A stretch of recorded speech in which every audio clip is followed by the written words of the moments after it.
بسم اللہ الرحمن الرحیم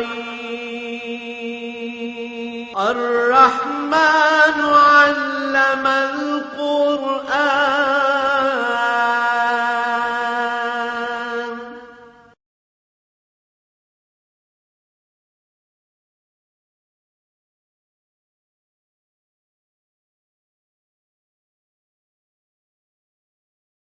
الحمدللہ رب العالمین والصلاة والسلام علی حبیبہ محمد وآلہ وصحبہ اجمعین. اعوذ باللہ من الشیطان الرجیم. بسم اللہ الرحمن الرحیم. وَإِذْ قَالَ مُوسَىٰ لِقَوْمِهِ يَا قَوْمِ اذْكُرُوا نِعْمَةَ اللَّهِ عَلَيْكُمْ إِذْ جَعَلَ فِيكُمْ أَنْبِيَاءَ وَجَعَلَكُمْ مُلُوكًا وَآتَاكُمْ مَا لَمْ يُؤْتِ أَحَدًا مِنَ الْعَالَمِينَ. یا قوم ادخلوا الارض المقدسۃ التی کتب اللہ لکم ولا ترتدوا علی ادبارکم فتنقلبوا خاسرین. اللہم سبحانک لا علم لنا الا ما علمتنا انک انت العلیم الحکیم. مولایا صلی وسلم دائما ابدا علی حبیبک خیر الخلق کلہم. فرمایا وہ وقت بھی یاد کرو جب موسیٰ علیہ السلام نے اپنی قوم سے خطاب فرمایا اور انہیں اللہ کی نعمتیں یاد دلائیں. انسان کا ایک بڑا عجیب مزاج ہے کہ اسے 60-70 برس میں جب کبھی کوئی پاؤں میں کانٹا چبھا، کاروباری نقصان ہوا یا کوئی تکلیف آئی تو وہ اس نے گن کے رکھا ہوا ہوتا ہے کہ مجھے یہ دکھ بھی ہوا، یہ بھی ہوا. لیکن 70 سال میں جو اللہ کی نعمتیں استعمال کرتا ہے وہ شمار نہیں کرتا. اس نے پیدا فرمایا، اس نے انسان بنایا، اس نے نبی آخر زمان صلی اللہ علیہ وسلم کی امت بنایا، اس نے ایمان کی دولت سے نوازا، توفیق عمل عطا کی، پھر مادی نعمتیں آنکھ، سمع، بصارت، زبان، لکھنا پڑھنا، علم دیا، توفیق عمل دی، کاروبار کرنے کی توفیق دی، دولت دی، اولاد دی، گھر دیے. یہ ساری چیزیں وہ سمجھتا ہے یہ تو ایک روٹین ورک ہے، یہ تو ہوتا ہے. میرے ساتھ میری عمر بڑی دکھوں میں گزری، میری بڑی تکلیف میں. یہ انسانی مزاج. اتنی مدت جو نعمتیں استعمال کرتا رہا ان کا حساب کوئی نہیں ہوتا، اور ذرا سی اگر من جانب اللہ کوئی تکلیف آ گئی وہ گن کے رکھی ہوتی. تو موسیٰ علیہ السلام نے پوری قوم کو خطاب فرما کے یاد دلایا کہ دیکھو اللہ کی سب سے بڑی نعمت ہے کہ وہ کسی کو اپنا قرب عطا کرے، اپنی رضا عطا کرے، توفیق عمل دے، نور ایمان دے. یہ بہت بڑی دولت ہے. ارشاد نبوی کا مفہوم ہے کہ دنیا کے اللہ کے نزدیک کوئی قیمت نہیں ہے. دوستوں کو بھی دیتا ہے اور دشمنوں کو بھی دیتا ہے، اطاعت گزاروں کو بھی دیتا ہے، نافرمانوں کو بھی دے دیتا ہے. لیکن آخرت کی قیمت ہے صرف دوستوں کو دیتا ہے، دشمنوں کو اس کی ہوا بھی نہیں لگتی. تو موسیٰ علیہ السلام نے جب انعامات باری کا ذکر فرمایا تو پہلی بات یہ فرمائی اذ جعل فیکم انبیاء.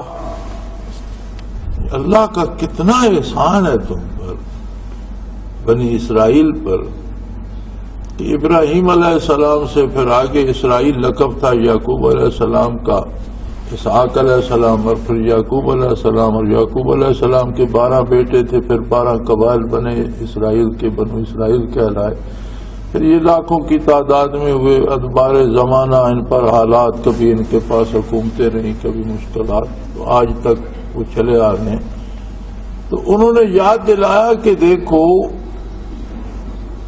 ابراہیم علیہ السلام سے لے کر آج کے دن تک ہمیشہ نبوت بنی اسرائیل میں آئی،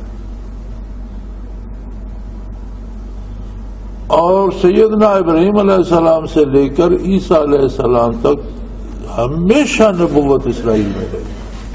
سارے نبی ان میں سے آئے. حضور نبی کریم صلی اللہ علیہ وسلم بنو اسماعیل میں سے ہیں جو آپ امام الانبیاء ہیں اور آخر میں مبعوث ہوئے. تو موسیٰ علیہ السلام نے یاد دلایا کہ دیکھو سب سے پہلی بات تو یہ ہے کہ ساری مخلوق تو اس کی اپنی ہے. آدم علیہ السلام کی اولاد ہے اور پھر آدم ثانی حضرت نوح علیہ السلام کی اولاد ہے. خالق سب کا وہی ہے، رازق سب کا وہی ہے، مالک سب کا وہی ہے. ہو سکتا ہے کوئی دوسری قوم تم سے زیادہ محنت کرنے والی، زیادہ عبادت کرنے والی، علم میں تم سے زیادہ ہو، لیکن اس کا انعام یہ ہے کہ اس نے نبوت تمہارے خاندان میں مختص کر دی اور ہمیشہ بنی اسرائیل میں چلی آ. تو اس میں سبق یہ ہے کہ بندہ جب بھی خیال کرے تو پہلے یہ سوچے کہ اللہ کے احسانات میں سے کتنا بڑا احسان ہے کہ اس نے مجھے محمد الرسول اللہ صلی اللہ علیہ وسلم کی امت بنائی. میں کل ایک حدیث شریف دیکھ رہا تھا کہ ایک سفر کے دوران، غزوہ کے دوران ایک قیام میں اکابر صحابہ کرام نے عرض کیا کہ یا رسول اللہ صلی اللہ علیہ وسلم، اس بات کا تو اللہ گواہ ہے کہ ہم پوری کائنات میں سے سب سے زیادہ محبت آپ سے کرتے ہیں. تو کیا ہمارے درجات بہت بلند ہیں؟ ہم جیسا کوئی نہیں ہوگا امت میں. آپ صلی اللہ علیہ وسلم نے فرمایا ہوں گے. یا رسول اللہ پھر وہ کون لوگ ہوں گے؟ فرمایا تم نے مجھے دیکھا، میری صحبت پائی، مجھ سے فیوزات حاصل کی، برکات حاصل کی اور تم مجھ پر فدا ہو گئے. لیکن ایسا زمانہ آئے گا وہ لوگ بھی ہوں گے جو صرف میری بات سنیں گے، مجھے دیکھیں گے نہیں، میری مجلس انہیں نصیب نہیں ہوگی. میری بات سنیں گے، غائبانہ مجھ پر ایمان لائیں گے اور دیوانہ وار جانے دیں گے. ایسے لوگ بھی ہوں گے جو میرا زمانہ نہیں پائیں گے، مجھے دیکھیں گے نہیں، میری بات سن کر مجھ پر فدا ہو جائیں گے اور اپنی جانیں میرے لیے نچھاور کریں. تو بندے کو ضرور یہ کبھی نہ کبھی، بلکہ دن میں کسی نہ کسی وقت کوئی دن خالی نہ جائے، کبھی یہ بیٹھ کر تجزیہ کرے کہ اللہ کے احسانات کتنے ہیں اور میری اطاعت کی کیا حیثیت ہے. ہمارا تو یہ عالم ہے کہ ذرا نزلہ بخار ہو جائے، سر میں درد ہو جائے تو پہلا کام جو چھوٹتا ہے وہ اللہ کی عبادت. چھوٹی موٹی طبیعت خراب ہو تو دفتر ہو آئیں گے، دکان سے ہو آئیں گے، زمیندار کاشتکار اپنی مزدوری کر کے آ جائے گا، لیکن عبادت کے لیے نہیں اٹھے گا، نماز چھوٹ جائے گی، جی طبیعت خراب. کیا یہی احسان ہے؟ اللہ کے احسان کا یہی حق ہے. تو تعلیمات انبیاء جو ہیں، قرآن کا مقصد تاریخ بیان کرنا نہیں ہے اور قوموں کے قصے بیان کرنا قرآن کا موضوع نہیں ہے. قرآن کا مقصد انسانیت کی رہنمائی ہے، اور اس میں یہ رہنمائی فرمائی جا رہی ہے کہ ہر بندے کو پہلے تو یہ سوچنا چاہیے کہ اللہ کریم خالق ہے. مجھے درخت بنا دیتا، کوئی پتھر بنا دیتا، کوئی کیڑا بنا دیتا، جانور بنا دیتا. اس نے انسان بنایا، پھر انسان کے اندر اتنے کمالات رکھے کہ اتنا عرصہ گزر جانے کے باوجود موجودہ جو اعلیٰ درجے کے سائنسدان ہیں وہ کہتے ہیں کہ ابھی تک انسانی دماغ کا 7% استعمال میں آیا ہے، 93% ابھی تک استعمال ہی نہیں ہوا جتنی استعداد انسانی دماغ. بلکہ اگلے روز ایک کہہ رہا تھا مغرب کا سائنٹسٹ کہ اگر ہم مبالغہ کریں، جھوٹ بولیں، تو شاید ہم یہ کہہ دیں کہ جی 10% دماغ ہم نے استعمال کرے، لیکن یہ مبالغہ ہوگا، جھوٹ ہوگا. اتنی استعداد انسانی ذہن میں اللہ کریم نے رکھی ہے، اور اگر رکھی ہے تو اس کا ظہور بھی ہوگا. ابھی اور بھی حیرتناک چیزیں ظہور پذیر ہوں گی اور چیزیں بھی ایجاد ہوں گی، کیونکہ یہ اس استعمال کے لیے رب جلیل نے رکھی ہے.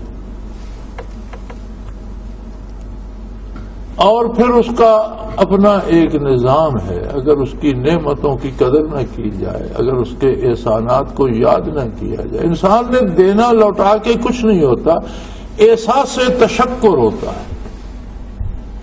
انسان کو صرف یہ مان کر دینا ہے کہ واقعی ہے رب کریم آپ کا مجھ پر احسان ہے، اور دینا اللہ کو. اللہ بندے نے کیا دینا؟ بندہ تو ہر وقت محتاج ہے، وہ غنی اور کریم ہے، اسے کیا، اس نے لینا تو بندے سے کچھ نہیں. ساری دنیا کی ساری مخلوق اس کی عظمت کا انکار کر دے تو اس کی شان میں فرق نہیں آتا. دنیا کا ہر فرد چوٹی کا ولی اللہ ہو جائے تو اس کی شان میں کوئی اضافہ نہیں ہوتا. اگر کوئی نیکی کرے گا تو اس کا بدلہ خود پائے گا، برائی کرے گا تو اپنے آپ کے ساتھ ظلم کر رہا. اللہ کسی کا محتاج نہیں ہے. تو دینا تو انسان نے کچھ نہیں، ایک احساس تشکر ہے. اور جب وہ نصیب ہوتا ہے تو کم از کم اللہ کی نافرمانی سے بندے کو حیا آنے لگ جاتی ہے. وہ اتنی کریم ذات کی میں نافرمانی تو نہ کروں. یا غلطی سے ہو جائے، غلطی ہو جائے تو پھر توبہ کرتا ہے، اللہ سے معذرت کرتا ہے، معافی مانگتا ہے، روتا ہے، گڑ گڑاتا ہے، دوبارہ اس کی طرف نہیں جاتا. تو فرمایا موسیٰ علیہ السلام نے جب قوم سے بات کی تو انہوں نے کہا یا قوم اذکروا نعمت اللہ، اللہ کی نعمتوں کا خیال تو کرو، یاد تو کرو. اور یہ نعمت دیکھو، اذ جعل فیکم انبیاء، یہ ساری مخلوق اس کی تھی لیکن اس نے اسرائیلیوں تمہیں اس عظمت سے نوازا کہ سارے نبی اور رسول بنی اسرائیل سے پیدا کرنا. وَجَعَلَكُمْ مَلُوكًا، اور پھر تمہارے اکثر وہ نبی ہوئے جنہیں نبوت بھی ملی اور سلطنت بھی، اور بیشتر عرصہ سلطنت تمہاری قوم کے پاس رہی. اگر نبی نہیں ہے تو بادشاہ ہے اور نبی کا پیروکار تو ہے. یعنی تمہاری تاریخ میں ایسے انبیاء بھی ہیں جو نبی بھی تھے اور حکمران اور فرما روا اور بادشاہ بھی تھے، اور اس کے علاوہ پھر اللہ نے تمہیں ریاست سلطنت دی اور نبی کے اتباع کی توفیق دی. تو دولت کا ہونا، اقتدار کا ہونا، یہ بھی انعام الہی ہے، یہ بری بات نہیں ہے. بری یہ اس وقت ہو جاتی ہے جب اس کا حصول برے طریقے سے ہو، یا جب اس کو برا برتے طریقے سے جائے. فی نفس ہی برا نہیں ہے، یہ اللہ کا انعام ہے. حضرت داؤد علیہ السلام نبی بھی تھے، بادشاہ بھی تھے. سلیمان علیہ السلام نبی بھی تھے، بادشاہ بھی تھے. وورث سلیمان و داؤد، انہیں وراثت میں نبوت بھی مل گئی، سلطنت بھی مل گئی. لیکن ہر چیز کا جو استعمال ہوتا ہے وہ اسے اچھا یا برا بتاتا ہے. اب جدید رائفلوں میں کلاشنکوف یا اس طرح کی خودکار اسلحہ بنا. اب خودکار اسلحہ چور اور ڈاکو کے پاس بھی ہے، خودکار اسلحہ ملک کے محافظوں کے پاس بھی ہے. وہ جب کسی کی جان، مال، آبرو یا ملک کی حفاظت کے لیے استعمال ہوتا ہے تو عین کار ثواب ہے. لیکن وہی اسلحہ جب کسی کا مال لوٹنے، جان لینے، آبرو لوٹنے کے لیے استعمال ہوتا ہے تو حرام ہو جاتا ہے، گناہ ہو جاتا ہے. اب اس میں، اس اسلحے میں تو کچھ نہیں رکھا پاکی پلیتی کا، وہ تو ایک لوہے کا بنا ہوا ہتھیار ہے. اس کا استعمال اس کے اچھائی کا گواہ ہوگا یا برائی کا. تو اقتدار جو ہے یہ اسلحے سے بہت بڑی چیز ہے. یہ اسلحے وسلے تو اس کے آ جاتے ہیں قبضے قدرت میں. تو اللہ کریم کسی کو حکمران بنا دے، اقتدار دے دے، وزیر بنا دے، معتبر بنا دے، لوگ اس کی بات سننے لگے، یا اس کے پاس حکومت کا کوئی شعبہ آ جائے، تو یہ بھی اللہ کا احسان ہے. پھر اگر اس کسی کے پاس یہ بندوق آ گئی تو وہ راستہ روک کر ڈاکے مارنا شروع کر دے تو یہ بڑا ظلم ہوگا. اس نے پھر اللہ کا احسان نہیں مانا. یہی حال ارباب اقتدار و اختیار کا ہے کہ اگر اقتدار میں آ کر وہ ظلم پھیلائے، مال لوٹنا شروع کر دیں، لوگوں کی عزتیں لوٹتے رہیں، عیاشی کرتے رہیں اور لوگوں کو انصاف فراہم نہ کریں، حقوق انسانی جو ہے وہ فراہم نہ کریں، ان کی پرواہ نہ کریں، تو پھر اللہ کے نزدیک جواب دہ ہوں گے۔ تو دونوں نعمتیں ہیں، اگر نبوت ملی ہے اور باقی لوگ اس کی قدر کریں گے، انہیں نبی کا ساتھ نصیب ہوگا، معیت انبیاء نصیب ہوگی، معیت انبیاء معیت باری کا سبب بن جاتی ہے۔ اگر قدر نہیں کریں گے تو ذلت اور گمراہی میں تباہ ہو جائیں گے۔ اسی طرح جنہیں اقتدار و اختیار ملتا ہے وہ اللہ کی نعمت سمجھ کر، اللہ کی امانت سمجھ کر لوگوں کے ساتھ انصاف کریں، ان کے حقوق کا تحفظ کریں تو کروڑوں گنا اجر کے مستحق ہوں گے، لیکن نہیں کریں گے تو کروڑوں لوگوں کی طرف سے جواب دہی بھی کرنا پڑے گا، جواب بھی دینا پڑ جائے گا۔ تو انہوں نے دونوں نعمتیں شمار فرمائی موسیٰ علیہ السلام نے، اور دونوں میں اولیت کس کو دی؟ دین کو۔ اکثر یہ طریقہ ہے کہ آپ کسی سے تعلق بناتے ہیں، کسی سے دوستی کرتے ہیں، آپ کسی کے ساتھ رشتہ داری بنانا چاہتے ہیں، تو اکثر ساتھیوں کے خط بھی آتے ہیں، فون بھی آتے ہیں، جی میں فلاں جگہ رشتہ کرنا چاہتا ہوں، استخارہ کروں، یہ کروں۔ یہ استخاروں کا کام نہیں ہے،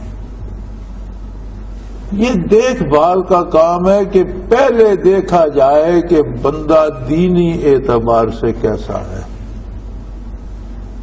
کہ اللہ رسول کے ساتھ اس کا تعلق ہے، کہ اللہ کی عبادت کرتا ہے، حرام حلال کی پرواہ کرتا ہے، کہ اس میں کوئی دین کتنا ہے۔ اور دوسرے نمبر پر دیکھا جائے کہ روزگار یا دنیا کیسی ہے۔ دونوں چیزیں دیکھنی چاہیے کہ کیا اپنا اور بچی کا پیٹ بھی پال سکے گا۔ تو اگر دونوں باتوں میں بھلائی نظر آئے تو پھر اللہ پہ بھروسہ کرو، استخارہ پھر کس بات کا، پھر تو اللہ پہ بھروسہ کرو، کام تو اللہ نے کرنا ہے لیکن بندے کے ذمے ہے۔ اور ایک یہ بڑا عیسائیوں نے پھیلایا اور وہ پھر ہم میں بھی مسلمانوں میں بھی آ گیا، تو اب جو کارڈ چھپ کے آتے ہیں ان پہ بھی انگریزی میں لکھا ہوتا ہے کہ جوڑے تو آسمانوں پہ بنتے ہیں، صرف سیلیبریٹڈ آن ارتھ۔ یہ ایسا فضول بکواس ہے، کیونکہ عیسائیوں میں تو نکاح طلاق کی کوئی ضرورت نہیں، بنے بنائے جوڑے ہیں، جو جس کے ساتھ مل گیا جوڑا بن گیا۔ مجھے یہ سمجھ نہیں آتی کہ مسلمانوں نے یہ جملہ کیوں اپنا لیا اور بسم اللہ شریف لکھ کر نیچے انگریزی میں یہ لکھتے ہیں کہ آسمانوں پر جوڑے بن گئے تو یہاں نکاح پڑھنے کی ضرورت کیا ہے، جوڑا تو بنا بنایا ہے۔ بچی سے اجازت لینے کی ضرورت کیا ہے، بچے سے قبول کروانے کی ضرورت کیا ہے، ایجاب و قبول کی کیا ضرورت ہے؟ میاں جوڑے آسمانوں پہ نہیں بنتے، جوڑے آپ کو بنانے آپ اس کے مکلف ہیں، اور آخرت میں آپ نے جواب دینا ہے بچیوں کی طرف سے، بچوں کی طرف سے بھی، کہ اگر وہ غلطی کرتے ہیں تو کیا تم نے ان کی تربیت کا اہتمام کیا تھا؟ اگر تم نے کیا تھا پھر تم بری و ذمہ، اور اگر تم نے خود اولاد کو آوارگی میں ڈال دیا تو پھر تم بھی ساتھ بھگتو۔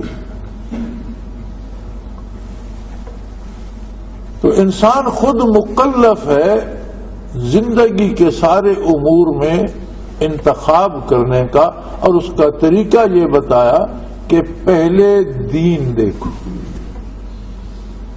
اور پھر دین کے ساتھ دنیاوی استعداد بھی دیکھو کہ بندہ دنیاوی اعتبار سے معقول ہے، کاروبار کی سمجھ ہے، یا ملازمت اچھی کر رہا ہے، یا روزی اچھی کما رہا ہے۔ دونوں چیزیں دین و دنیا دونوں دیکھنی چاہیے، اور اپنے بارے بھی بندے کو، اپنے بارے بھی اگر اکثر نہ صحیح تو کوئی دن خالی نہ جائے، کسی نہ کسی وقت بیٹھ کر ضرور سوچے کہ مجھ پہ اللہ کے کتنے احسانات ہیں اور میں اس کا کیا جواب دوں گا۔ گھر دیا، عزت دی، دولت دی، اولاد دی، زندگی دی، عبادت کی توفیق دی، نور ایمان دیا، انسان بنایا، مسلمان بنایا، تو کیا میرے دل میں احساس تشکر ہے؟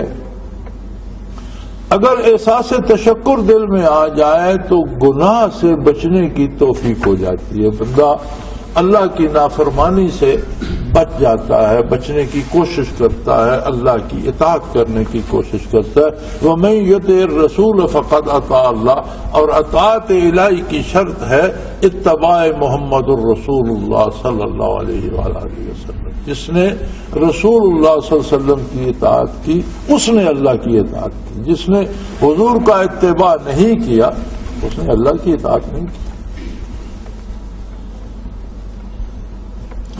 فرمایا وَآتَاكُم مَّا لَمْ يُؤْتِ أَحَدًا مِّنَ الْعَالَمِينَ، فرمایا تمہیں اتنی نعمتیں اللہ نے دی کہ تمہارے ساتھ جو اقوام عالم تھیں ان کو وہ دولت نہیں ملی۔ اگر کسی کو ملی تو حکومت و سلطنت تو مل گئی، لیکن نبوت تو کسی کو نہیں ملی۔ اور حکومت و سلطنت بھی ہو اور نبوت تو یہ تو نور علی نور ہو گیا، تم پر تو اللہ کے بہت احسانات ہیں، لہذا تمہیں اللہ کی اطاعت کرنا چاہیے۔ اور حکم دیا یا قوم ادخلوا الارض المقدسۃ التي كتب الله لكم ولا ترتدوا على ادباركم فتنقلبوا خاسرین۔ اب بات یہ تھی کہ وہ چاہتے تھے کہ اس وقت یا جو ملک شام تھا یہ فلسطین اسی کا حصہ ہوتا تھا، اور اللہ نے حکم دیا جب مصر سے نکلے کہ اس شہر میں داخل ہو جاؤ، اور یہ اہل شہر جب تم داخل ہوگے تو یہ شکست کھا جائیں گے، تمہارا مقابلہ، یہ بشارت بھی دے دی یہ تمہارا مقابلہ نہیں کر سکیں گے، اور یہ مقدس شہر ہے، برکات کا امین ہے، اور یہی تمہارا قبلہ ہے، اس شہر میں داخل ہو جاؤ۔ تو انہوں نے فرمایا جب اللہ نے حکم دیا ہے تو اب اس شہر مقدس میں داخل ہو جاؤ۔ التی کتب اللہ لکم، یار یہ تو اللہ نے تمہارے لیے لکھ دیا، اللہ نے بتا دیا کہ یہ تمہیں ملے گا، یہ خالی کر جائیں گے، پھر کیا بات ہے گھبرانے کی؟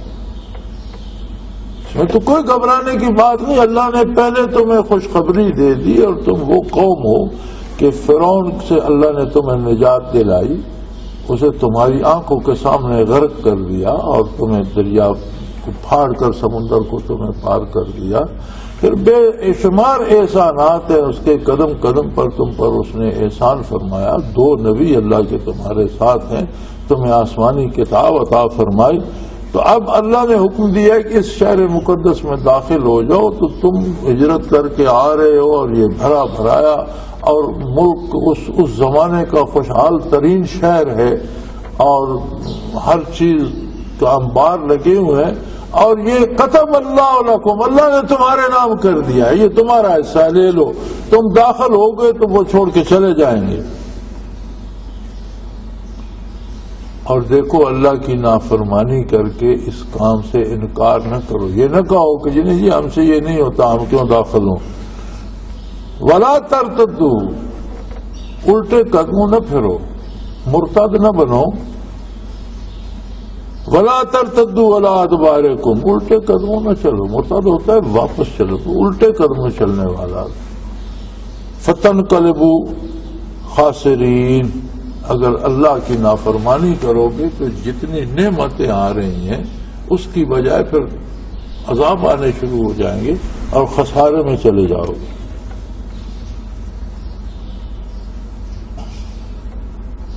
اب یہ عجیب قوم تھی، موسیٰ علیہ السلام کا حوصلہ، اللہ کے نبیوں کی ہمت اور حوصلہ خدا داد ہوتا ہے، اور نبی ممتاز ہوتا ہے انسانیت میں اللہ کے احسانات سے۔ وہ کہنے لگے قالوا یا موسیٰ ان فیہا قوما جبارین، موسیٰ ہم سنتے ہیں کہ اس شہر میں جو لوگ بستے ہیں وہ بڑے تکڑے ہیں اور بڑے جابر ہیں، بڑے جنگجو ہیں، بڑے لڑنے والے اور بڑے مقابلہ کرنے والے اور بڑے تکڑے لوگ ہیں۔ ان فیہا قوما جبارین، یہ بھاگنے والے نہیں ہیں، یہ لڑنا پڑے گا۔ وَإِنَّا لَن نَّدْخُلَهَا حَتَّى يَخْرُجُوا مِنْهَا، اور اگر اللہ نے یہ شہر ہمارے لیے کر دیا تو اللہ انہیں پہلے نکال دے، شہر خالی کرا دے، پھر ہم داخل ہو جائیں۔ ہم تو ہرگز داخل نہیں ہوں گے جب تک وہ شہر خالی نہیں کر دیتے، ہم نہیں جانے والے۔ فَإِن يَخْرُجُوا مِنْهَا فَإِنَّا دَاخِلُونَ، وہ شہر خالی کر دیا تو ہم شہر میں داخل ہو جائیں گے۔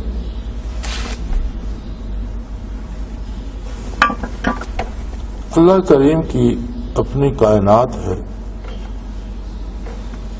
ہر ذرے کا وہ مالک ہے، وہ قادر ہے.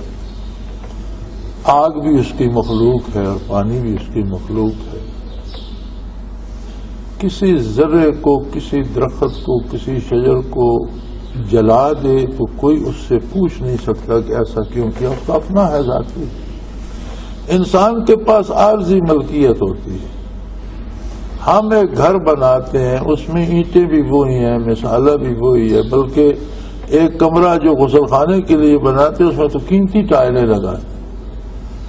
تو کوئی اعتراض تو کر سکتا ہے کہ یار سارے گھر میں اس کمرے میں تو تم نے رہائش اختیار کر لی اور اس کمرے کو غسل خانہ بنا دیا، ایسا کیوں کیا؟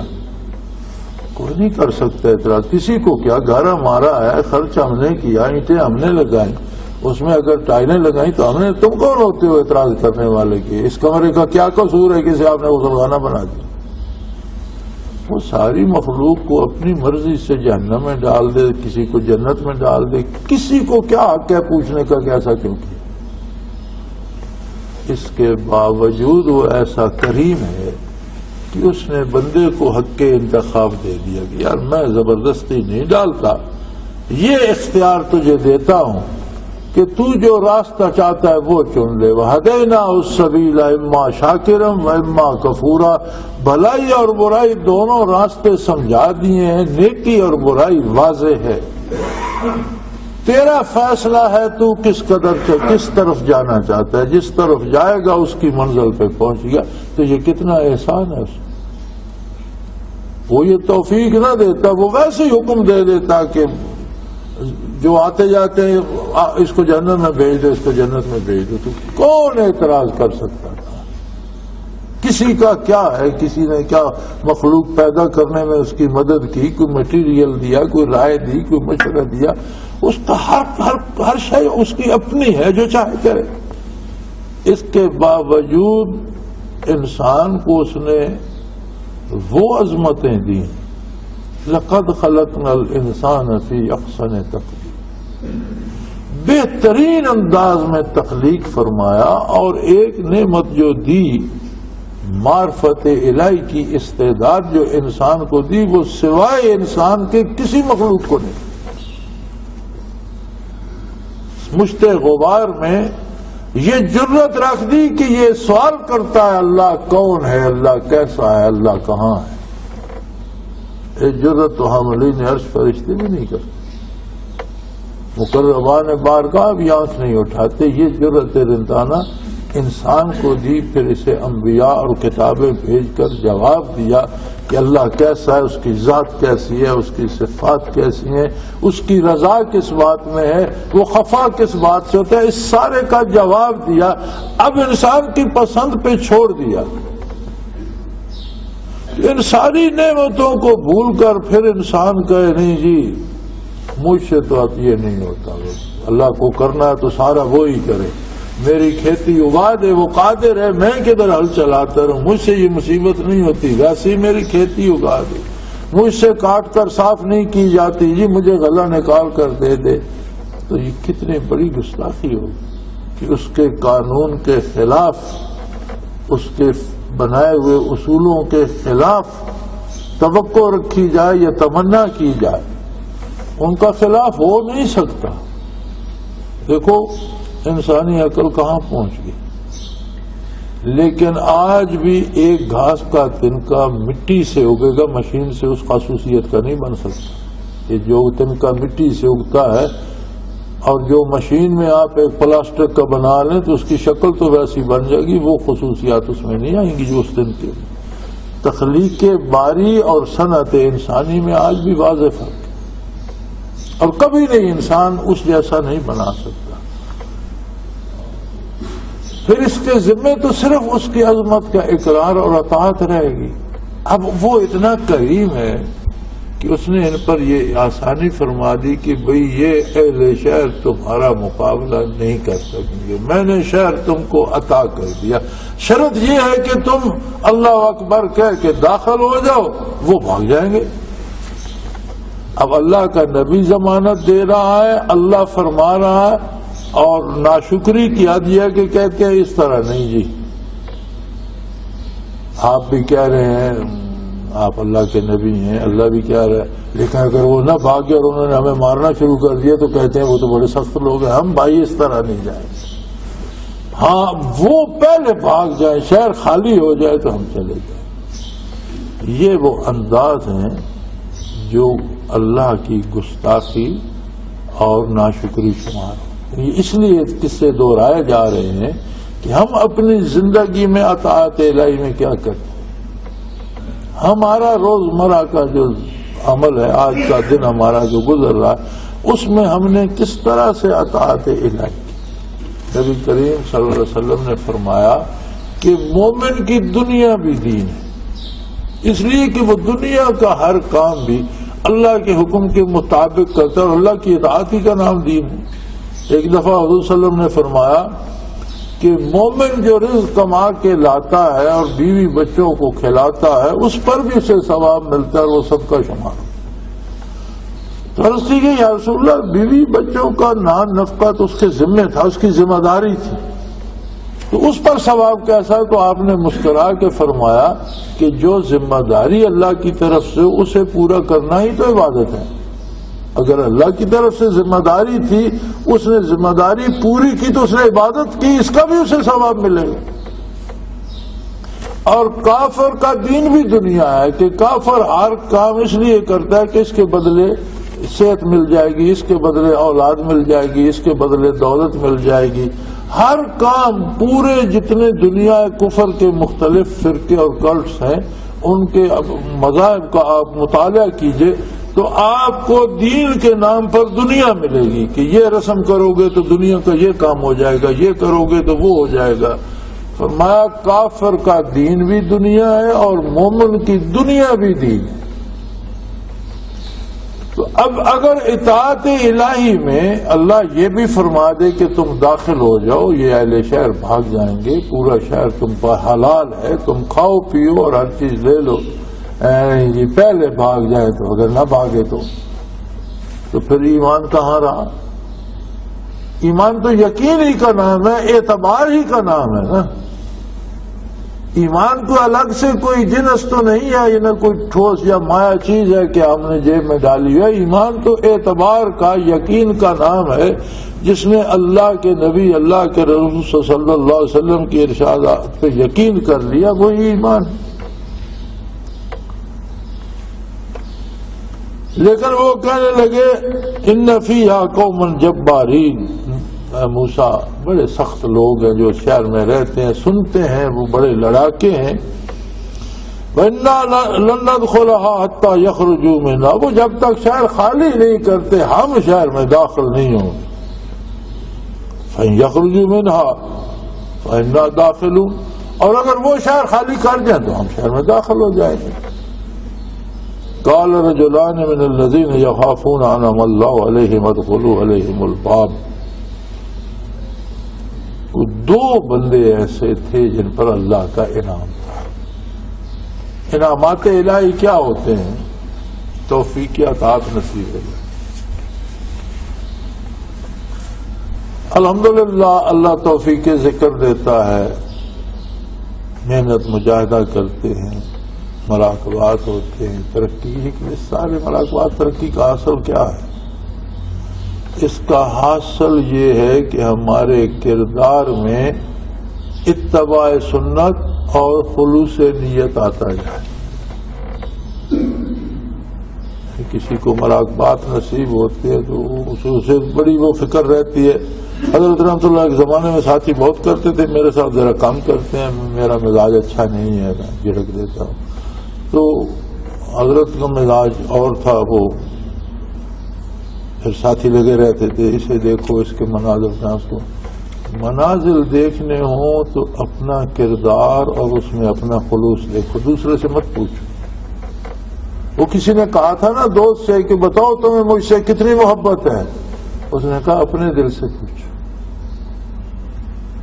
جتنا تمہارا دل مانتا ہے اتنی ہے، یعنی میرے دعوے میں کیا رکھا ہے، اپنے دل سے پوچھو۔ دوسرے سے یہ کہ مراقبات کون سے منازل کون سے، اس کی ضرورت نہیں ہے. جتنے مراقبات آگے جائیں گے ترقی درجات ہوگی، جتنا قرب الہی نصیب ہوگا، اتنا عمل میں ظاہراً اتباع سنت ہوگا اور باطناً خشوع و خضوع اور خلوص ہوگا. یعنی کسی نے اپنے مراقبات دیکھنے ہیں تو اپنے دل میں جھانکے کہ سبحان رب الاعلی کہتے ہو کتنا حضور حق حاصل ہے، مجھے رٹا ہوا دوہرا رہا ہوں یا عبادت میں کھڑا ہوا واقعی اللہ کی عبادت کر رہا. ہمارا حال یہ ہے کہ ہمیں رکعتیں یاد نہیں رہتی تو اللہ کہاں یاد ہے کسی کو عبادت کا. یعنی ہمارا عالم یہ ہے کہ ہمیں یہ نہیں یاد ہوتا کہ 2 رکعتیں پڑھی ہیں کہ 4 پڑھی ہیں، وہ پھر اس پر کیا مراقبات. کسی عدالت میں، کسی مجسٹریٹ کے سامنے، کسی افسر کے سامنے کبھی کوئی بھولتا ہے کہ میں نے جو رپورٹ پیش کرنی تھی اس میں سے 2 سطریں پڑھی ہیں، یہ 4 پڑھی ہیں؟ کیوں نہیں بھولتے بندے؟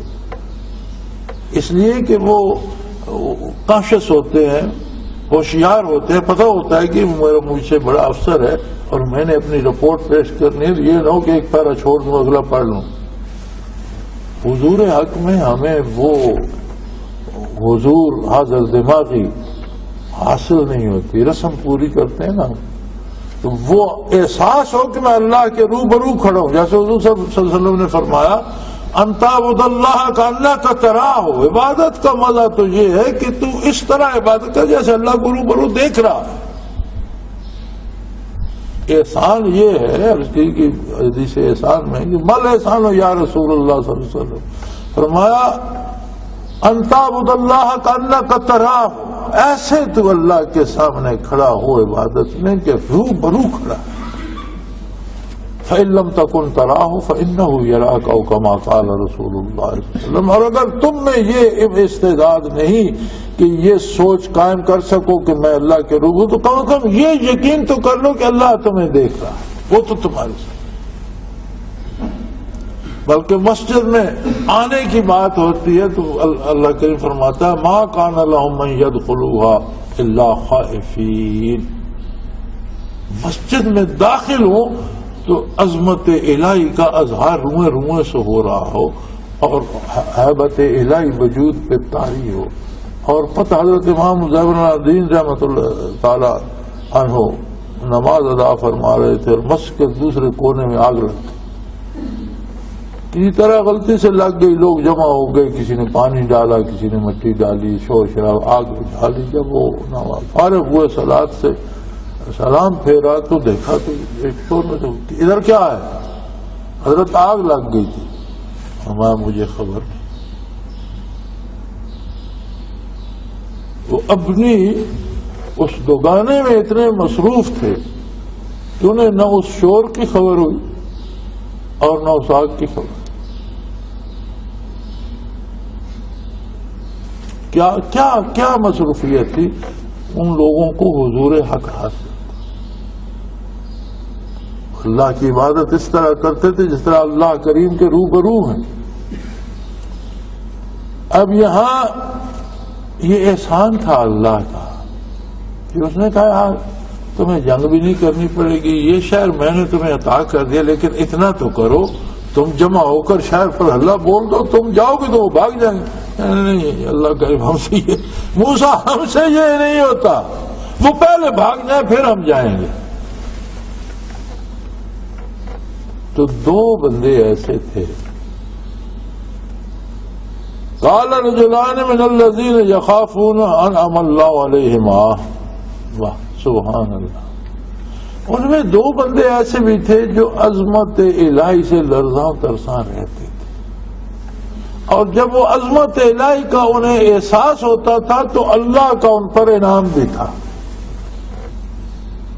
یعنی انعامات الہی اور عنایت الہی کے لیے یہ ادراک ضروری ہے کہ مجھ پر اللہ کا احسان.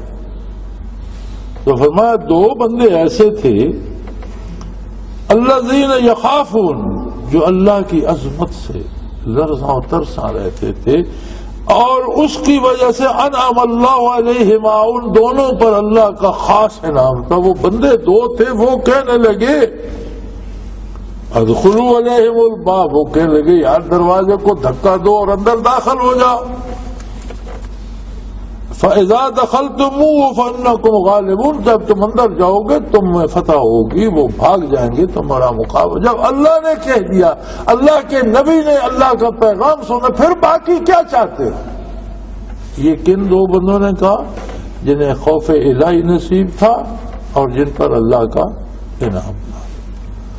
باقی انشاءاللہ اگلے جمعے وآخر دعوانا ان الحمدللہ رب العالمین۔ اللہ اللہ اللہ اللہ اللہ اللہ اللہ اللہ۔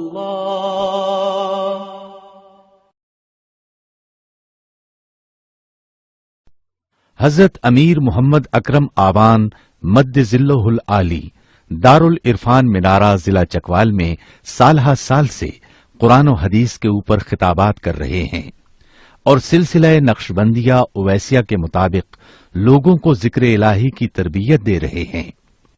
وہ قرآن پاک کی تفسیر ترتیب وار بیان کر رہے ہیں۔ تفسیر قرآن کو وہ موجودہ ملکی اور بین الاقوامی حالات کے مطابق بیان کرتے ہیں۔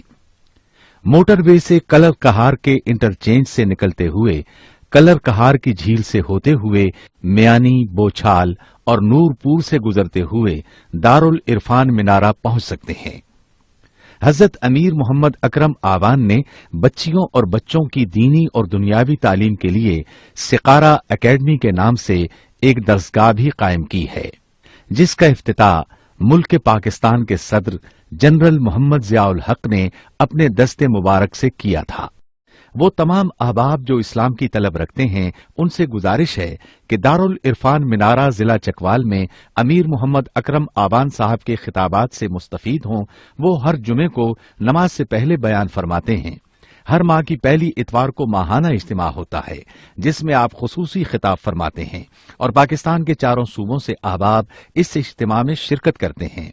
اس کے علاوہ یہاں سال میں 2 مرکزی اجتماعات بھی ہوتے ہیں، ایک رمضان المبارک میں اعتکاف کا اجتماع اور دوسرا جولائی اور اگست میں 40 دن کا اجتماع ہوتا ہے جس میں روحانی تربیت کی جاتی ہے۔ اپنا خون سیماب دے کر اتنا ہم کر جائیں گے، نام آقا کا چمن میں پھر رقم کر جائیں گے۔